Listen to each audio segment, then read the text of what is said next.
Wait, I've heard of this technique. Right now he's gathering all of the latent energy in his body. Then he's going to release it all at once.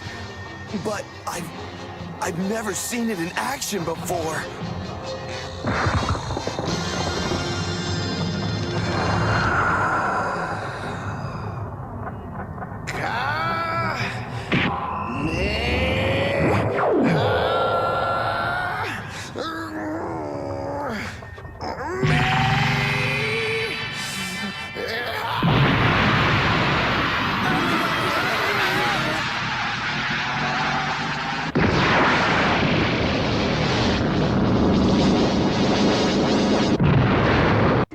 We're back with more blockbusting content, because just like Blockbuster, I'm not relevant in the year 2024, or 2023, 2022, but 1996 YouTube, man, I was kicking it, just like Blockbuster.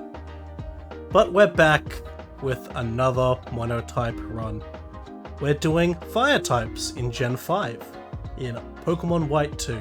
Gen 5 is probably my favourite generation to play through, and fire types are actually one of my favourite types just in general, but specifically in the games. I just think the way its type matchups are both offensively and defensively lead to interesting challenges, and whilst the water type and the ground type weaknesses are difficult, they're not insurmountable. And in the right games, especially in Gen 5, you've got a lot of fun Pokemon to use to sort of get around these weaknesses. But of course, we start the run with our starter, Tepig, which I've named Oolong. Rest in peace, Akira Toriyama, by the way. Its nature is quirky, which I'm okay with. Despite how its stats may seem, Emboar is a bit of an all-rounder Pokemon in the sense that I don't actually really want any of its stats besides maybe speed to be lowered, so I'm pretty happy with the neutral stat gains that Quirky provides. There's no fire-type Pokemon to catch, and we can't evolve Tepig until after we beat Cheren, so there's not much else I can really say. Let's go beat Cheren. Cheren is the normal gym leader, and his fight's not that interesting. Really, you just click the attacking moves, hope he doesn't click attacking moves too much, and eventually you'll win. You do have to try over and over a few times, which I did with a couple of different starts, but it's so early into the game, it's whatever. And we get past him with a critical hit, so that's nice. But then comes the next part of the game, Verbank City, where there's the second gym leader, but also there's our second Pokemon that we can catch. Now you might be asking why I've picked white and not black. Well, you see, there's two differences. White has access to Camerupt, and Black has access to Magmortar. And to be honest, Magmortar is probably a better Pokemon, even though the ground typing is a bit unique on Camerupt.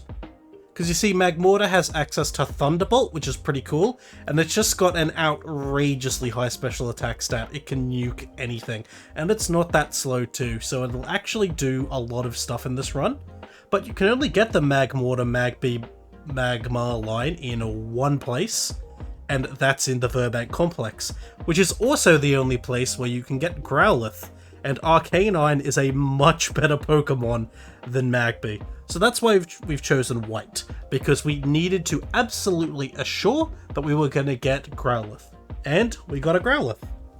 Unlike its namesake, this Growlithe is intimidating, because it's got the ability to Intimidate. And it's also got the Nature Adamant, which I'm really happy with. That's pretty amazing. Growlithe, of course, becomes Arcanine. Arcanine's a really good Pokemon, having one of the best abilities in Pokemon in Intimidate, and probably the best nature for it in Adamant is, I mean, that's pretty good. I think it's gonna do pretty well, guys, I think. And right as we're training for the Verbank gym leader, which is the poison gym leader named... Oh god, her name just fell out of my head. Oh god. Whatever her name is, we're training for her against the gym trainers in there, and Tepig evolves into Pignite. That's a big substantial power boost, even though Arm Thrust as a move sucks. Oh, Roxy, that's her name. Anyway, it's Roxy time. Roxy. The Roxy fight is pretty basic. Tepig can click Flame Charge a lot against the Coughing, and it will beat it eventually. And then in comes Venipede, which is a bug type, which is nice because we can 2-hit KO it with Flame Charge. We do get poisoned, and that does double the damage of Venoshock, which is, I think, 130 base power move when you're poisoned, or 120 or something like that. But Venipede has, like... Does it even have double-digit special attack? I'm sure it does, but it's not much higher than that, so it doesn't really matter. We beat Roxy pretty easily. We don't even need to use Yamcha in the back. And there we go. That's 2 gym badges done in pretty record time. You know, I love Gen 5, but you know what I don't love? Having to do Pokestar goddamn studios every time I play through the game. So we're gonna do what I wish I could do and skip right past it. Our next destination is Castelia City. And the first thing we do there is hightail it the fuck out of there and go up north to Route 104. In Route 104, we can catch our 3rd Pokemon, and that is Darumaka. I catch this one and I name it Goku because it's kind of like a monkey creature. Thought it fit. Anyway, Darumaka eventually becomes Darmanitan, which is a incredibly good Pokemon. A 140 base attack stat with the ability Sheer Force, making a lot of just moves a lot stronger. It's an incredible Pokemon, especially in-game. Though unfortunately this does have the timid nature, less attack, more speed. The speed's nice, but the attack obviously quite bad. But oh well, it'll still be quite good. The very next thing we do is chase some Team Plasma dorks down the sewer and beat the heck out of them. But then we can go up to this little garden whose name escapes me. I should look it up, but I refuse to. And here we can eventually get an Eevee. Eevee can become a Flareon if we expose it to a Firestone. Flareon's not great, so we'll make the decision of whether or not to bother evolving it once we get to a place with a Firestone. But for now, we'll just have Eevee in our back pocket. Its nature is quirky, which is neutral stat gains, which is fine, you know? Neutral stat gains just fine in general. Hey everyone, it's Bergen time! Oh boy, Berg! Berg is the bug-type gym leader, he's the 3rd gym leader, and he's really easy as you'd expect for a bug-type gym leader in the early game versus fire types. I lead Pignite, I click Defense Curl, I click Rollout. I do miss an early one against his Swadloon, but that's actually good because I can just start the chain again, and that gives me the exact perfect amount of rollouts that I need to beat Swadloon, get through Dwebble, Sturdy, and Hyper Potions, and Oko Leaveney. It's very, very easy, and that's probably going to be the end of the easy gyms, because we have some very difficult fights coming up. There was a Colress fight that I've completely skipped because he has 2 Steel-type Pokemon and it was pathetically easy, and we jump on ahead to Lostlorn Forest to get our next Pokemon, which is a Simisear. It's a pretty average Pokemon, but it's fast and it hits pretty okay, and you can evolve it pretty early with a Firestone, so that's all cool. We call this one Roshi. Its ability is Gluttony, a complete nothing burger of an ability that barely ever has any use, especially on some frail Pokemon. That's just around berries, that sort of thing, but it's not that useful, really. But its nature is Quiet, which is more Spatak minus Speed. Minus Speed's bad, more Spatak really good, so I don't know, I think it's going to be okay for a little bit. In the Desert Resort, we get a Firestone, which we use on Eevee to become a Flareon, which is a big power boost, actually lets us use this Pokemon, and I'm gonna be honest, I think this is gonna be really important for the next couple of gyms. A lot of people make fun of Flareon, but in an actual game, it's perfectly fine. 130 attack is crazy for this early on, so even using moves like Fire Fang and whatever physical move we can get that's non-stab, I think it's gonna do pretty well. Plus, it's got decent special attack, and yeah, let's see how it goes. Alrighty, now it's time to fight Alicia, Eliza, I can't pronounce her name, I've just gotta let it go.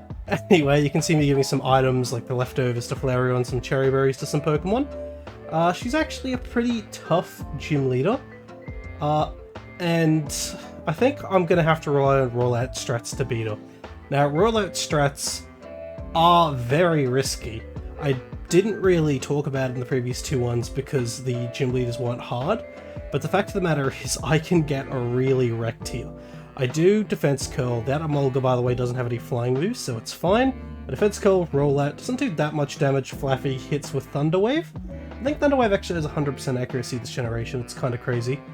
And we use the Cherry Berry, but then our next attack we get hit with Static, it Thunder Waves anyway, and then full heals, rollout, faints it, and then in comes Emolga. Emolga's gonna Volt Switch, and we're actually pretty at risk of losing old Oolong here. We are paralyzed, good and bad. Good because it would absolutely destroy that Substriker. Bad. Actually, no. What am I? I'm a mess. Anyway, if you go on into Flareon, Flareon does a ton of damage and burns the Zebstriker. So, Zebstriker, it's not doing well. Quick Attack's doing nothing now that it's burnt, and two Fire Fangs have destroyed it, and the Citrus Berry meant it didn't get any health back. So now it's it against Emolga. Volt Switch does not do that much because of its high special defense stat, and we've got leftovers. We do miss with Fire Fang, but that's fine. Volt Switch again, not doing that much, so we can just pretty easily seal it with Fire Fang. I probably should have used a more accurate move for that last one. Static, but it doesn't matter. That's the last of the Pokemon, and we beat her. That was pretty cool. We actually also learn Heat Crash on Pignite, which is not a great move for Pignite, but a fantastic move for Emboar. And I think at this point, I am deleting Defense Curl. This is the last time we're using Rollout. It's just too risky at this point. But yay! We beat Elisa. That was pretty good. Flareon was quite cool, but honestly, as difficult as she is, she pales in comparison to Clay. There's really not that much between Elisa and Clay, really. Clay's just a huge issue. He has very strong ground types, and we do not have a ground resist. So that's great. Whilst his Excadrill is part steel, meaning we can hit it pretty hard, again, it can hit us really hard. And I don't think we can beat this run if we lose half our goddamn team at the 5th gym leader. So what do? So as I said, there's really nothing major between Elisa and between Clay, the ground type 5th gym leader. I don't get any new Pokemon, there's no major TMs, but there is something I can do. First of all, I do get a air balloon from someone in Driftveil City, which will help me a decent amount, because it means that I am immune to ground type attacks, but it pops if something hits it. So there's some things I can do with that to, get a Pokemon in on a ground attack, that sort of thing. I don't want it to necessarily be popped because I think it might be used for later, but I really do need it now. And the second thing I can do is go to Hidden Grottos. I don't talk about them much because they're not that useful for these things. How Hidden Grottos work is that they are in most of the routes in the game, I'd say, and they're kind of easy to miss. They're just two trees clumped together with a little bit of a shadow in them. You go in there and you can get Pokemon in there that'll have their hidden abilities. You can get items as well, and every couple of steps they've got a chance of respawning. And one of the items you can get in there, very unlikely but you can, are the elemental stones. So I need to find them. Specifically the Fire Stone, because I want to evolve Roshi into Simisear. And this took fucking forever. Oh my god. Because I've only got 3 of them available at the moment. Lost Lawn Forest and the routes to the east and the west of Driftveil City. That's it. So I'm just going between them all the time. Fighting the trainers, grinding on some Pokemon, but mostly just running back and forth, back and forth, back and forth, back and forth forever.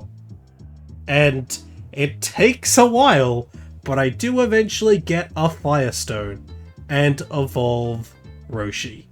Now I could have gone for another one to evolve Yamcha into an Arcanine, but I didn't do it for two reasons.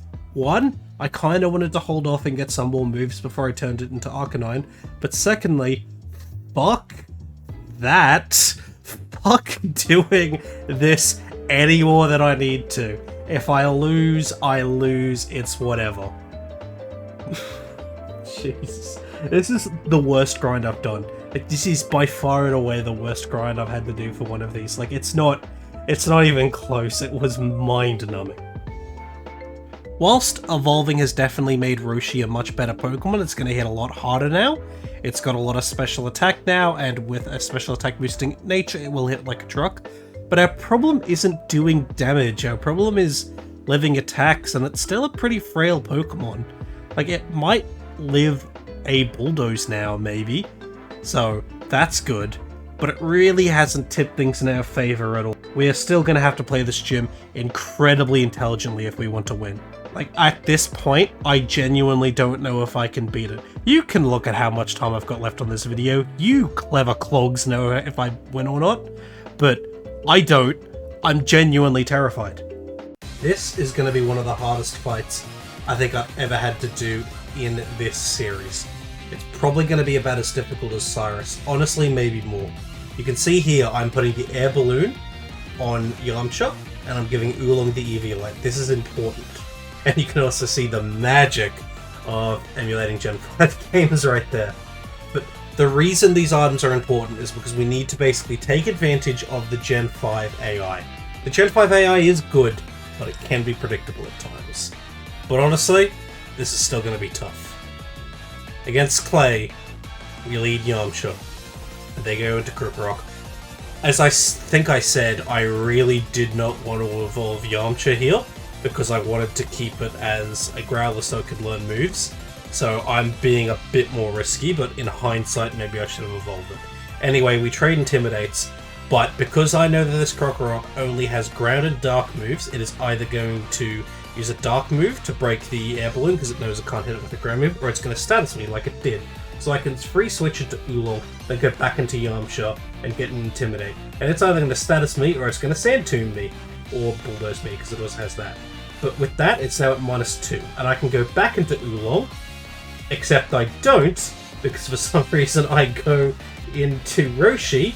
I thankfully only get Tormented, so then I can go back into Yamcha, and I can lower the attack again. It's now at -3, the Bulldoze doesn't affect me, and then I can go into hopefully Oolong this time. Hopefully I learned from my mistake, because I think Roshi's going to need its HP. In comes Oolong. That's very good. There's the crunch there, and it does practically nothing. That's great. Now I could get more minuses, but instead I risk it and click Flame Charge. The reason I click Flame Charge is because I don't think Arm Thrust will kill, and this actually plays around Torment, because I can Flame Charge and then I can Arm Thrust, and that's 2 hits. And it also just plays around Arm Thrust not getting the KO and clicking Crunch twice. Yeah, it was just better. So Arm Thrust here should get the KO, and it does, with only 2 hits. That's cool. I think I was calculating just to make sure in my head. Anyway, Sand Slash comes in, and Sand Slash is a bit of an annoying Pokemon here, but again, it has a lot of attacks, but it also has Bulldoze, and it's probably tempted to use it here, so we're gonna go into Yamcha, and hopefully, we're gonna lower its attack, and hopefully we'll keep the Air Balloon. Keeping the Air Balloon in this fight would actually be really nice, because I think it might be useful for other fights in the future. Load the attack, and the Bulldoze happened. So at this point I'm thinking about it, and I do kind of want to preserve Oolong's HP. So, with a lot of thought, I go into Chi-Chi. And Chi-Chi, like, it's not the bulkiest Pokemon. I was gonna say it's not the bulkiest Pokemon, but with leftovers it should be fine, but the crit ignoring the -1 into the defense drop, well, yeah. Not gonna lie to y'all, that sucks. I did want to keep all my Pokemon alive. But Chi-Chi was probably the most expendable. Still, real shame there. We can go into Roshi, and Roshi is going to be able to revenge the Sand Slash, so that's really important. It is a shame that we lost Chi-Chi, but honestly, it was probably going towards the end of its usefulness. So in comes Excadrill, his ace. and Excadrill is an issue. I'm afraid we're not going to actually be able to OHKO this Excadrill. So what I'm going to do is I am going to switch out for Roshi into our Pokemon, being Yamcha, and we're going to try to get an attack drop. And we can see the attack drop happens, and they click Bulldoze because it was the best move they had into it, which is great, because then we can go into Oolong eventually. We go into Oolong, and Oolong should be able to take anything this dishes out unless it gets a stone. A rock slide crit. Great! Which is exactly what happens. Great. So then after that, Oolong, I can't really take anything. I would have liked to attack with it, but instead we're going to go back into Yamcha and it's going to be at -2. And for some reason the Excadrill clicks Metal Claw, which I don't quite understand. That's a very odd move, because it didn't hit any of my Pokemon well. But the air balloons popped, which is a shame. I would have liked to keep it. But whatever. At this point, I'm just like, okay, I've lost a Pokemon. Unless you crit me for a third time in this battle, I'll live whatever hit you've got. So I click Flame Charge as it slashes, and it does half. The Citrus, however, means that I no longer did half, basically, so is what it is. What can you do about that? But with this, I've got a path to winning. See, I am now going to try to go into Roshi. And if I don't get hit with a Bulldoze, which I don't, it's a Rock Slide, no crit, I am faster with Flame Burst, and Flame Burst will definitely kill it. Like, I thought it might have OHKO'd it, to be honest with you, but I was playing it safe. And it's done. Whew, that's really good, because that was a terrifying fight to just think about. But I've done it. Honestly, that's probably the... I'm not going to say proud, because, like, who's proud of a Pokemon game, you know? Who's proud of a YouTube video? Loses that too. But it was a lot of just figuring out how the AI works and taking advantage of it. And, you know, like, even then, we played basically, not perfectly, but we played really well. We still lost Chi-Chi, which is just rough. It was due to a crit and a minus defense drop, but I'm just glad we won. We won and we kept most of our team. That's really good. And, thankfully, we're going to get a couple new members soon. A lot of things happen between now and the next major battle of consequence, so let's just go through it now. First thing we can do is go into the Relic Passage, go into Volcarona's chamber, and we can catch Volcarona. It's pretty cool. We call this one the Ox King, and its nature is quiet, which doesn't really match the character at all. Minus speed plus special attack. Special attack really good, speed really bad. Look, it's a Volcarona. You guys know what this thing is capable of. It can probably solo the Elite Four by itself once it gets Quiver Dance, so that's pretty cool. Next thing that happens as we head upwards and go through Chargestone Cave is that Darumaka evolves into Darmanitan. And Darmanitan is a big upgrade, not just in terms of stats, but also its ability. Sheer Force is incredible, and it removes the downside of Hustle of just occasionally missing, whilst also keeping up a pretty significant damage increase. So that's really good. We also kit out some movesets, so you can see I'm teaching Ox King Signal Beam and Growlithe learns Flamethrower, which is pretty cool. This is a big reason why I didn't want to evolve Growlithe into an Arcanine so soon, and Flamethrower, good move, fun fact. And while we're in Chargestone Cave, we also have Pignite evolve into Empour. That's pretty cool. And it's not just that, we get a Firestone. And it's not just that, but we go into the fucking tower whose name escapes me and I refuse to look it up, and we catch Litwick, which we name Krillin. Krillin is a very cool character, and Litwick is a very cool Pokemon. So that's why it's called Krillin. That and also the theme. Our ability is Flash Fire, and our nature is Relaxed, plus defense, minus speed. 2 minus speed natures in a row, very bad, but it is what it is. And yeah, now we have a full team of 6. Most of them are evolved. Litwick isn't and Growlithe isn't, but That's a pretty strong team going into the 6th gym leader. Flying gym leader, let's see what we can do. The fight with Skylar was very simple. I led with Goku, the Darmanitan, and I clicked moves until all of their Pokemon died, and that's exactly what happened. I had to play a bit of a risk that Rock Slide would KO. I was very confident it would, but also that Rock Slide would actually hit against the Swanna. But it's a Swanna, it's a water type. I kind of have to just play risky and hope it succeeds against them, and it did, which is nice. And then Skarmory took a little bit of time because of sturdy shenanigans, but very quickly I got the Jet Badge. Yay. This really wasn't much of a challenge, which is good because the last couple of gyms have been rather difficult. Right after Skylar we encounter our next Pokemon, which is Camerupt. This is one of the reasons we picked to play White, because I believe it's a version exclusive. At least I think. I hope. Should have probably checked, but I won't.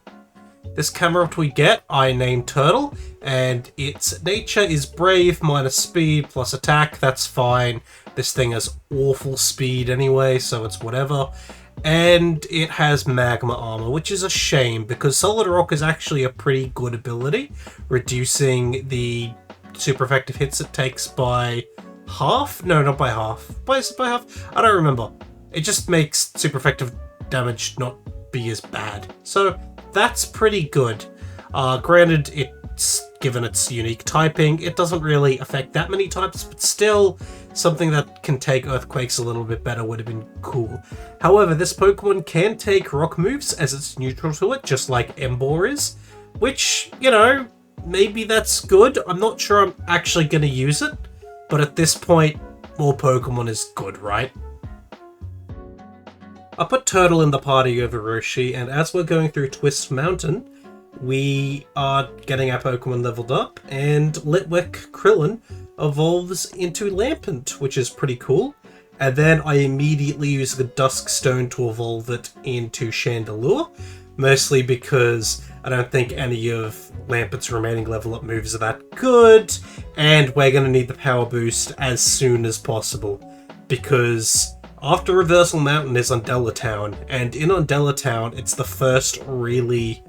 it's not really tough, but it's the first rival fight that has the fully evolved starter, which means a mandatory fight with a water Pokemon, which is going to be a bit difficult, so hopefully this is enough of a power boost. Here's the Undella Town rival fight. You know, in hindsight, I really should have evolved Growlithe by now. I honestly should have evolved Growlithe for the Clay gym, but I really should have evolved Growlithe now because an Arcanine would help a lot here. But, to be honest, 2 of his Pokemon aren't an issue.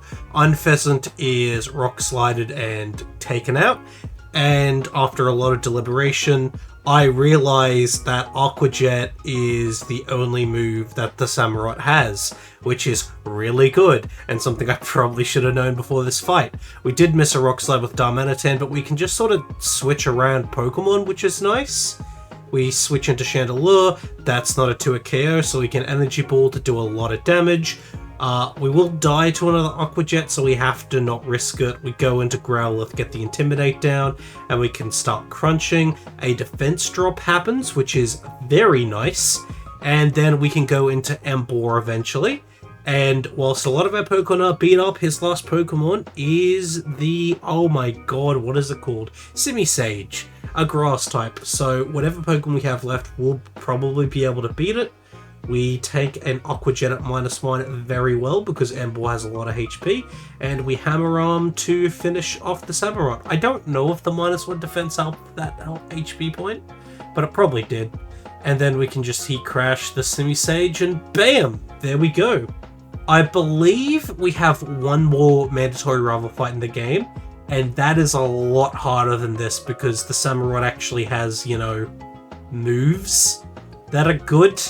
And there's another Pokemon, so it's a bit worrying for that, but thank God that it only has 40 base power Aqua Jet, because that could have been a lot worse. Really, there's nothing else majorly of note. until Opelucid City with the Dragon-type gym, which will be, like, it'll be tough because they resist their stab moves, but they don't have great moves against us, and we have a pretty strong team at this point. But speaking of pretty strong team at this point, while we're grinding for it in Route 9, we managed to get Growlithe to level 45, where it learns Flare Blitz, and finally I decide to evolve it. Better way too fucking late than never, I suppose. Hey though, Arcanine is going to be a pretty cool Pokemon. It is called the legendary Pokemon for a reason. Alrighty, we have our Pokemon up to level 48, and it's time to take on Drayden, the Dragon Gym Leader. We lead with Yamcha, which intimidates Rodigon, and oh look at that, we have Outrage. A 120 base power Dragon type move. We click it against Rodigon, and Rodigon's down. Flygon comes in, we click it against Flygon, and despite Flygon being a faster Pokemon, the glory of EVs means that we are actually faster than Flygon. So Flygon goes down to Outrage. We're confused, but look at that. A Persimberry. One that I actually stole from a wild Solosis in preparation for this battle. But now that we've eaten the Persimberry, we are up against the Haxorus, and we click Outrage, and we got it in one hit. There you go. I'm glad the Outrage was only 2 turns, because that meant I actually got to show off the fact that I bothered to steal this Persimberry, because otherwise I'll put in a lot of work for nothing. So that's cool, and that was the next gym. I think we've only got one more badge left at this point, and that was really easy. Arcanine's an incredible Pokemon. A couple of ninjas show up after that and, like, freeze a town, we have to fight them, and, like, yeah, that's pretty cool. But I'm not actually worried about the ninjas, I'm worried about the himbo, the very tanned himbo that we're gonna have to fight very soon. I forget his name. I should know his name, but I don't remember his name. The water-type gym coming up, the last gym leader. He is going to be tough because he is a water-type gym leader. Even though his team isn't actually that great, I think that Caracosta, especially if it gets a Shell Smash off, will really mess me up. In the meantime, what we can do, though, is we can teach Giga Drain to Volcarona. I also do some really tedious, I think it's called Join or Joint Avenue stuff? Not sure, don't remember. But I do that, and that was fucking annoying, but that was just to get some EVs and some specific items that I can't remember if I end up using or not. Oh well. If I do, I'm sure I'll remember when it gets to recording it. But we're actually not doing that bad against the gym leader trainers, because a lot of them here are mandatory. But our Pokemon are so strong, and we have enough coverage options at this point, that like with Chandeler's Energy Ball, with Giga Drain on Volcarona, we can do okay. But again, the difference between doing okay against random sort of people with not the best movesets and fighting against the big cheese himself, I keep wanting to call him Crash Awake, but he's not Crash Awake. Whatever. Having to fight against the himbo swimmer guy, it's going to be a completely different kettle of fish. So let's see how I do it. See, the more I thought about this battle, the more I realized I could come in with all the fancy little tactics I want, all the schemes, everything like that, but I can't switch into any of these things' attacks. So I just have to lead with a good Pokemon that can possibly take them all out, which is what I did with Chandelure. Now, I have EV trained it in speed, so hopefully it is faster than Caracosta, and as you can see, it is faster than Caracosta. Well, it's obviously faster than Caracosta, but Caracosta at +2, which it is. After the annoying sturdy bullshit of me just clicking Shadow Ball a bunch of times, it goes down. Now in comes Wailord. I'm just gonna Energy Ball this thing, and hopefully it doesn't scald me. It doesn't, and that means I can click Energy Ball again, and it's gone. So this is 2 big wins here. Next we have Jellicent, and Jellicent is going to scald me, but I can use 2 Shadow Balls to take it out, and that is Marlon, I believe is his name, finally. I finally said his name. That's him done with one Pokemon, which is pretty impressive. But then again, if I switch out, I'm basically picking a sack. I'm picking a Pokemon to die, effectively, if I have to switch out. So I think just putting all my points into hoping Chandelure can solo everything and being rewarded for that, I mean, obviously it's good. I've just set up and rewarded for it, but, you know, it worked. So, yay. No complex strategies. Honestly, these last two gym leaders just being like, lead the same Pokemon and just kill everything. It's a bit anticlimactic, eh? But, you know, we've got the whole plasma stuff that I need to finish. Maybe that'll pose a bit of a challenge. And we still have the last Hugo fight looming over us, which I think will be a bit annoying, just for the fact that they have a strong water-type Pokemon with water moves. Because, yeah, Marlon's team, it really isn't that great, to be honest, even though, again, water-type's annoying. So we're doing the plasma stuff at this point, but it's not the most eventful for this particular run. We get to Colress, and we kind of stomp Colress. They are a Steel-type trainer, and we are a Fire-type trainer. Like, the Magnetons he has are a bit annoying, but Camerupt and Chandelure really just clean up their team very easily, and that's really it. So I think, honestly, what's going to be best is if we go to Getstus, I think that's how you say his name, and the Kyurem fight. And about the Kyurem fight, about Legendaries, I obviously can't catch them, and, like, because I just can't. I'm not going to use the Master Ball on it. So I actually have to structure my team a little bit in order to make it so that I can beat Kyurem. But I actually have a good lead into Old Mate Gestus right after, because there is no gap. You get healed, but there's no gap to switch Pokemon or anything. So I actually had to think about what I wanted my team to look like in terms of the lead, and then also make sure that I could beat this Kyurem, because otherwise it just wouldn't be a good time. But let's see what happens. So we skipped the pretty cool cutscene, and we lead Turtle against Kyurem. We just really want to Rock Slide it. It Fusion Flares and gets a crit, which is not great, but really we just need to chip it and have it so that we can switch out for Yamcha. Take a lot of damage, but we do get healed here, and Outrage is going to finish off. We take the Dragon Breath very easily. We don't get paralyzed, thank God. And Outrage done. Okay, so Yamcha's done it. That was fine. Now that they're separated, we need to fight Gestus, or whatever his name is. Gestus. Oh, I know his name, but I don't know how to fucking say it, because I don't know how to pronounce anything. I think that's the thing you've all learnt from me in these very mediocre videos. Anyway, we led Turtle out for a specific reason. We want to bait Cofagrigus' Toxic. So we're going to Lava Plume here. Don't get the burn, unfortunately, and then it's going to Toxic.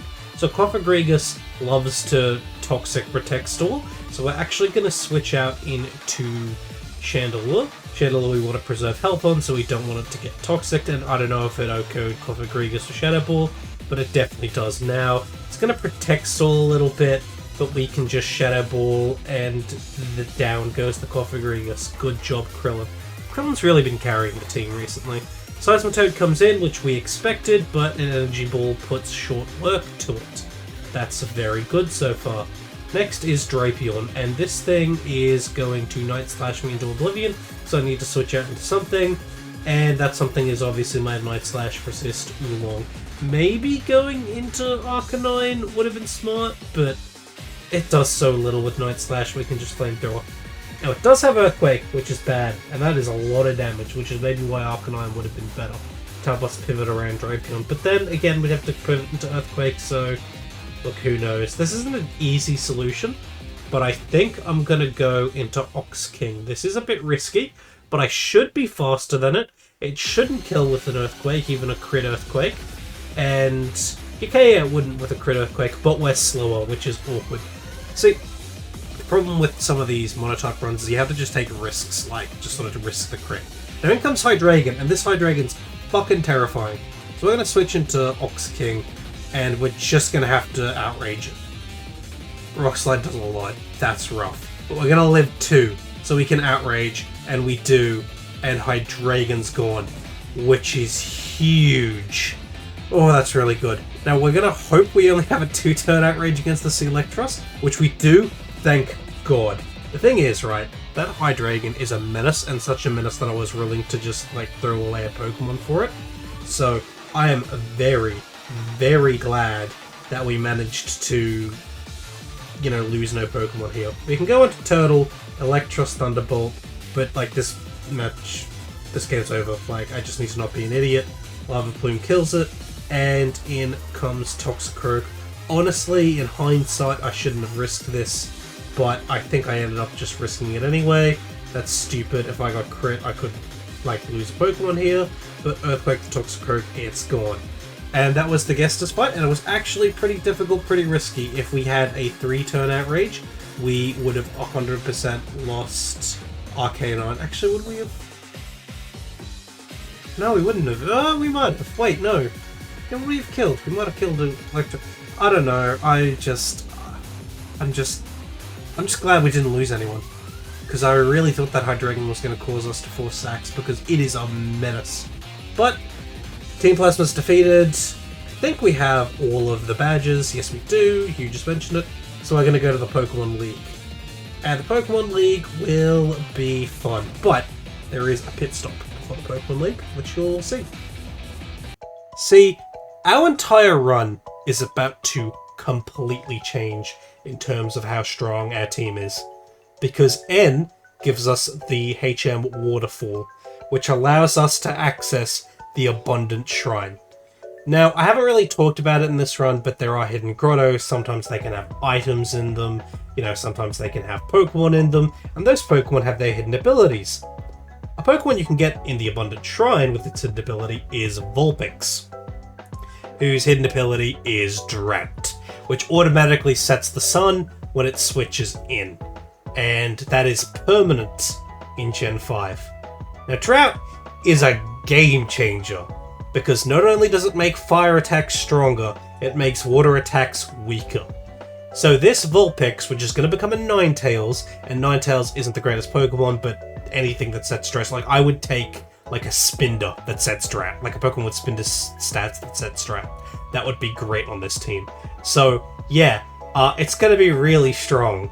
The Vulpix we get is a quiet-natured Vulpix, which is pretty cool, and we name it Bulma, the MVP of Dragon Ball, because it is the MVP of our team. Yeah, this is really going to increase the value of this team and the way we'll just be able to muscle through some matchups. Now, I can't remember if Solar Beam is accessible or not. If it is, that also means most of our Pokemon that can learn it now have a strong move to deal with water types. But the water type threat, it's evaporating, baby. This Vulpix is very underleveled though, so it's going to take a lot of training. But wow, it is huge what this does for our team at the moment. It cannot be understated how important getting Drought is. Drought is honestly going to make this run very, very, very winnable. It's not just going to be Drought that's going to make it winnable, but we'll get to that when we hit the level cap for the Elite Four. Before then, though, we do have one final fight with Hugh. And will Drought make an impact? Well, we'll just have to see.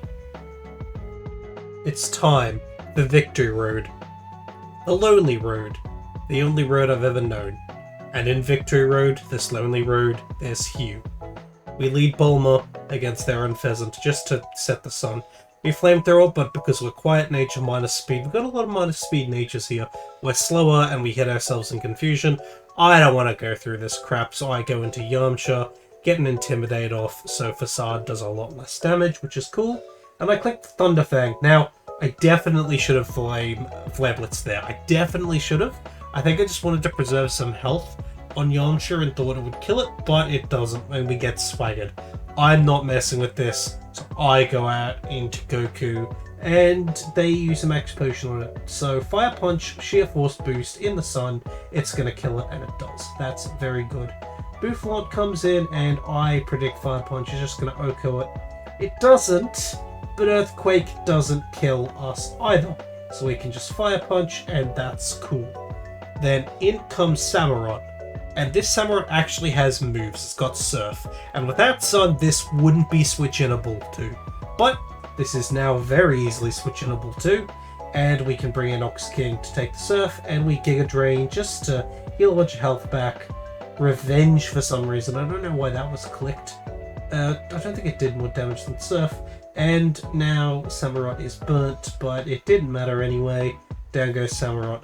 The last Pokemon is Simisage. Now, I think 99 times out of 100, Volcarona kills Simisage here, but I'm just a bit worried about it, and also it could be slower given its minus speed nature. So I'm switching out, and that's why I'm switching out, by the way, the Rock Slide that it just did. We can Flamethrower as we take the Energy Ball, and Oolong manages to take out Simisage. And that was it. That was the final fight before Victory Road. You can tell we've already leveled up a whole lot. We're going to level up just a little bit more before we actually fight the Victory Road trainers. Now, I haven't really thought too much about the actual Victory Road humans themselves. I don't know who's going to be the hardest. I think we're just going to sort of do them one by one in order because, I don't know. It really doesn't seem like anyone's going to be harder than the rest. Before we fight the Elite Four, let's have a look at all of our Pokemon's movesets. We've got Ox King, and notice it's got Quiver Dance. We've got Krillin. We have Goku. We have Oolong. And we have Yamcha. And then we have Bulma. All our Pokemon are level 59. The movesets are very offensive, lots of hard-hitting moves. Not that much support, but that's just how the team is. I think we'll win. We're gonna get going. So, we've got to fight this Elite Four, and we are gonna go from left to right, which means we start with the Ghost Trainer Elite Four person-y thingamabob, Chantel. And I think Chantel shouldn't be too difficult. We are going to lead with the MVP of the late game, Krillin. And Krillin has the spell tag. I think it does. It's going to Shadow Ball and hopefully Oko Cofagrigus, which it does do. So we get some HP there, and it Shadow Balls Golurk, and it Okos. Oh, is this just going to be like the last couple of fights that it's had? Shadow Ball. Yeah, as it turns out, a Pokemon with like 145 special attack is pretty strong. And it outspeeds, and it hits, and it kills the opposing Chandelure. Okay. Well, that was challenging. Let's move on. But now it's time for Grimsley, who is going to be a fair bit more difficult, because we don't have like a Chandelure type to Oko all of his Pokemon, and also he has like Crocodile with Stab Earthquake, which is a bit scary, and like we have like Amber is pretty good into his team, but Amber is slow and he's got good coverage for Amber and some of his Pokemon. The Fake Out wastes a turn. We try to Will-O-Wisp through an Attract, we get it, and then we try to Flame through the Lipod. But Night Slash crits, does a bunch of damage through the burn, and we're immobilized by Love, so at this point I'm like, okay, screw it, I need to go into a Pokemon that is immune to all love, and that is Goku. And we can outspeed and Fire Punch this Lipod, and one Pokemon down. Next is Crocodile, and this thing has Earthquake, and the Earthquake's probably going to kill Goku, and it's intimidated, so it's never going to Oko it. So go into Yamcha just to get an Intimidate off. Crocodile Earthquakes, and that does a lot to it, which is scary. But we can now go into our Volcarona, which is neutral to Earthquake, and at -1 attack, it should live an Earthquake pretty easily, and it does. Another Earthquake, we just had to risk no crit there. I didn't realize we'd be slower. This minus speed really sucks, but we managed to hit it with a Giga Drain, and then they full restore, which means more health into the Ox King, which means we're back to full health, so a crit doesn't matter. Crunch happens. I don't know why it used Crunch, but we Giga Drain and we get most of our health back, and that's pretty cool. Then in comes Scrafty, and Scrafty has a Rock move, otherwise it wouldn't be coming in. I think it's Rock Tomb. In comes Oolong. It is in fact Rock Tomb, but that's fine, like we're a fighting type, and it doesn't have great moves for us, so we can just probably Hammer Arm, or like I can just freeze, but eventually I'm gonna Hammer Arm here. And when we Hammer Arm, then Scrafty is gone. Okay, so we're down to one Pokemon, and that's their ace, Bisharp. Now, Bisharp does have Aerial Ace, so I am going to switch out Oolong. I probably could live, but a crit would be bad. I'm just going to go into Darmanitan, as it Aerial Aces, no crit, and then I just Fire Punch, and Bisharp's gone, and that was Grimsley. So a bit more difficult, but not the most difficult. Now, next opponent in the Octagon is Caitlin, the Psychic type specialist. We're just going to put in, I think, a Chesto Berry onto one of our Pokemon, onto Ox King, just for a little bit. But a fun fact about Caitlin, you know, she's actually in Platinum. She's in the, like the islandy battle, like the Battle Frontier in Platinum in Gen 4, I think. She's actually there, which is a little fun. Actually, is it there as a hardcore? I don't remember. She's in something. Anyway, she's in Gen 4, and she shows up here as a gym leader, which is a cool little nod. Anyway, yeah, we collect Quiver-Dance. We have a Chesto Berry equipped, so this Mashrana's yawn is just gonna, like, make us wake up. It yawns again, but we're at +2 and everything. And then we're gonna click Signal Beam, a stab move into Musharna, and it's down. And, well, I can spare you the details on what happens, or you can just watch in horror as the Ox King gets a second, like, one-hit kill, and then a third one-hit kill with Gothitelle, and then a fourth one-hit kill with Reuniclus. So, I mean, yeah, that was kind of easy. Quiver-Dance is very good, as it turns out. Hot take, I know, but we've got 3 Elite Four members down. Time for the last one.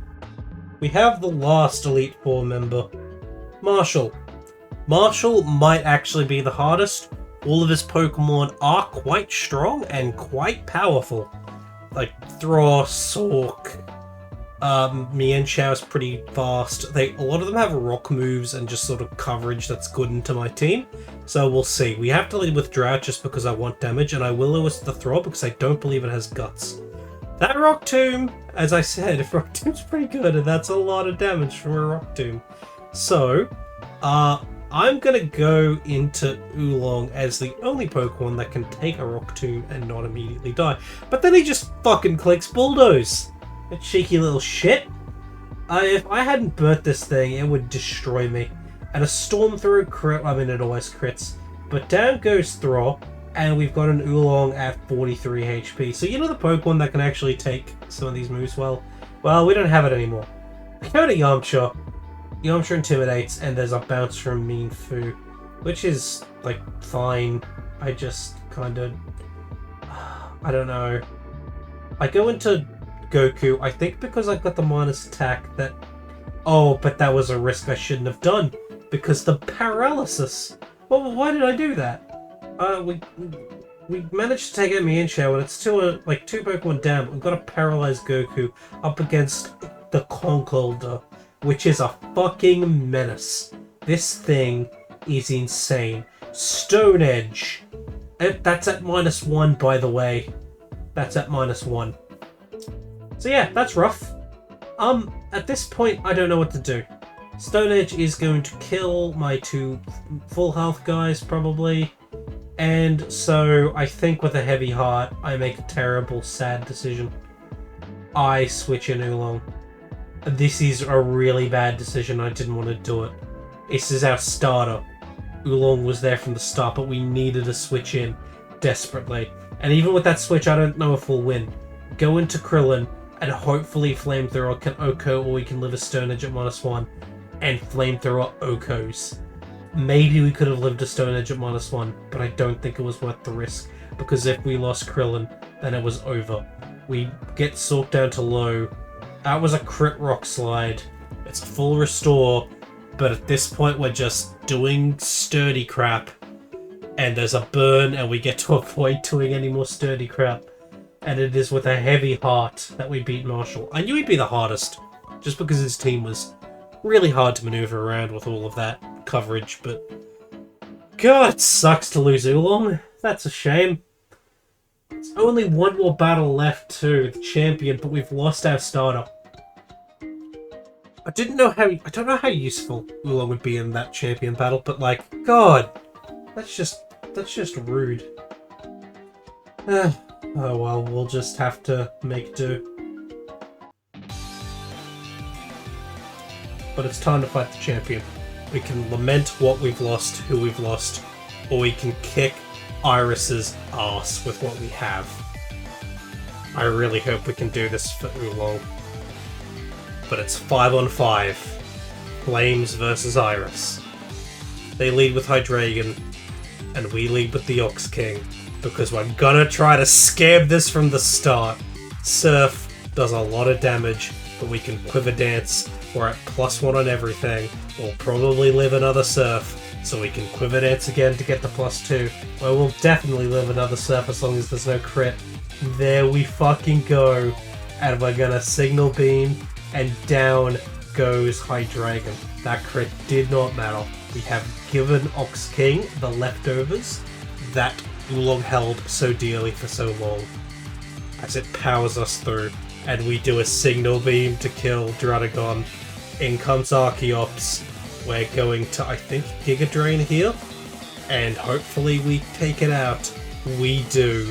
We're back to almost full health. We're at +2 to everything. Here's Aggron. I think Aggron has Sturdy. I think it does, but I honestly don't care. We're getting a Flamethrower, and it doesn't actually have Sturdy. Oh my god, we're just gonna win. We're just gonna scam this. Okay. Giga Drain onto the Lapras, and Lapras. Oh my god, Lapras lives. Oh, the Hope? The comeback? No. That was a Stab Surf and it did that little. Granted, it's in the sun. Lapras heals up. We Signal Beamed, I guess, to save PP. Lapras is down. Giga Drain has taken it out. And it's time for the final Pokemon, Haxorus. Okay. Ox King just did it himself. Okay.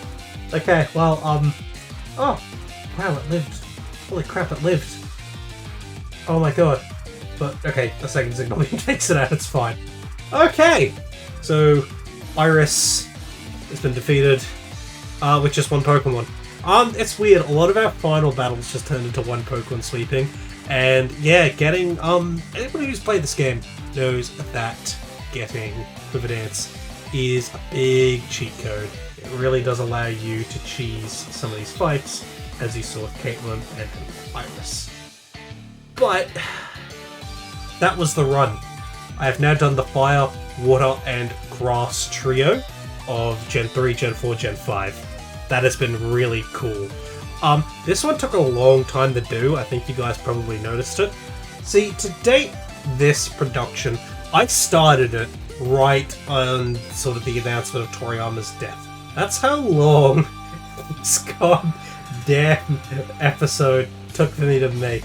March 2024. It's been over a year since I first started this. But in that meantime, obviously I've been working hard. I've just had a lot of, personal stuff. Like I'm like most YouTubers, I actually have like a social life, so I've been sort of doing that. But also, my computer that I recorded all this on is very old, and by computer I mean a fucking gaming laptop that I recorded all this on, and that gaming laptop was about 8 or 9 years old, so it's starting to fry. Actually recording something on this thing at this point is like pulling fucking teeth, and I've got a different computer now, so hopefully it won't be so annoying to record, so I'll actually want to do it. But this is the last thing I'm actually probably ever going to do on this laptop, like this recording and then putting on like the songs in the background, and then that's it. So, rest in peace at this computer, which I believe I called the Centret. I don't know why, but I did. So, rest in peace the Centret, everyone. Yeah, that was this run. It was quite good. Moving forward, hopefully there'll be another video in the next month or two. I'm going to Now that I've upgraded my computer, I can actually do some 3DS games, so that'll be fun. And also, I'm going to start my next series. It's called the Complete Pokemon Nuzlocke series, I believe. That's the rough title for it. And you'll see what it is. I think it's going to be pretty cool. We're getting started on that, and by we're, I mean we, because I'm a one-man fucking operation. But, that's the end of the video, everyone. Thanks for making it through, all 17 of you. That's probably a generous number. Let's bump that down to 12. All 12 of you, the magnificent 12, the goats. Have a great day. See you tomorrow. Why did I say see you tomorrow? There will not be a video tomorrow. And, like, even if you're watching this in the future, I doubt there's gonna be a video tomorrow either. Have you seen my fucking upload schedule? It's like a unicorn when I upload. Except people actually want to look at a unicorn. I don't think anyone wants to look at my videos. Anyway, I'm ending this. Bye.